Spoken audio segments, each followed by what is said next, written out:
बोलो औरहान, अब ऐसी क्या मुसीबत पड़ गई है तुम्हें? क्या वाकई? फाइनली, शुक्र है।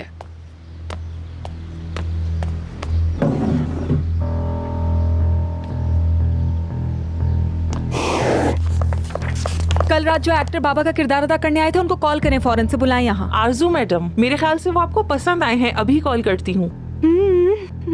हमें बहुत पसंद आए वो। सुनो, ऐसा करो, फौरन कामरान साहब को कॉल मिलाओ। वो एक टैलेंटेड इंसान हैं, बिल्कुल अच्छा काम करते हैं। वो जी हाँ, बिल्कुल बिल्कुल। ओहो, माफ कीजिएगा, इस टाइम वो फोन नहीं उठा रहे। हम उन तक कैसे पहुँच सकते हैं? आमतौर पर तो वो अपने घर पे ही होते हैं। ठीक है, आप उनका एड्रेस दे दीजिए मुझे। माफ कीजिएगा, हमारे साथ काम करने वालों का एड्रेस हम नहीं देते।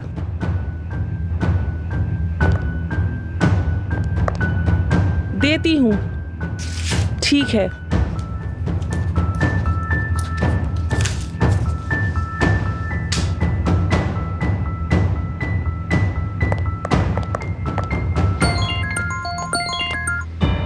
मैं किससे बात कर रही हूँ?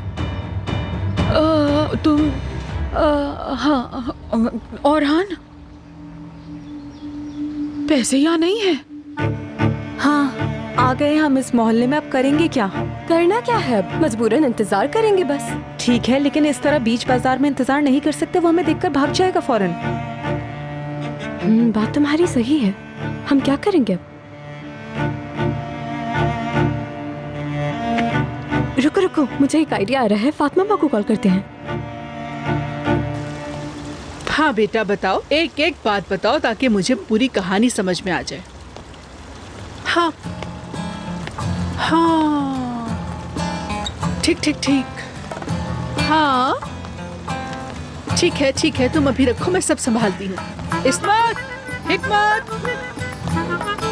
जी आ गए अम्मा। जल्दी आओ मेरे बच्चों, मेरे पास तुम लोगों के लिए बहुत अहम काम है, आ जाओ।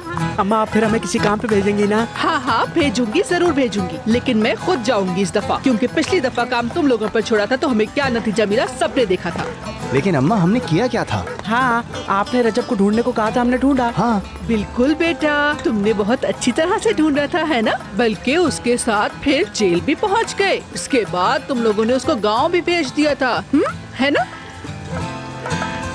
हाँ वो, अगर हम उन फुटबॉल टीम वालों के साथ ना फंसते तो। अम्मा कसम से वो दिन बहुत ही बुरा था। हाँ बहुत ही बुरा था। अरे चुप हो जाओ तुम लोग 2 मिनट के लिए। अब मेरी बात ध्यान से सुनो दोनों।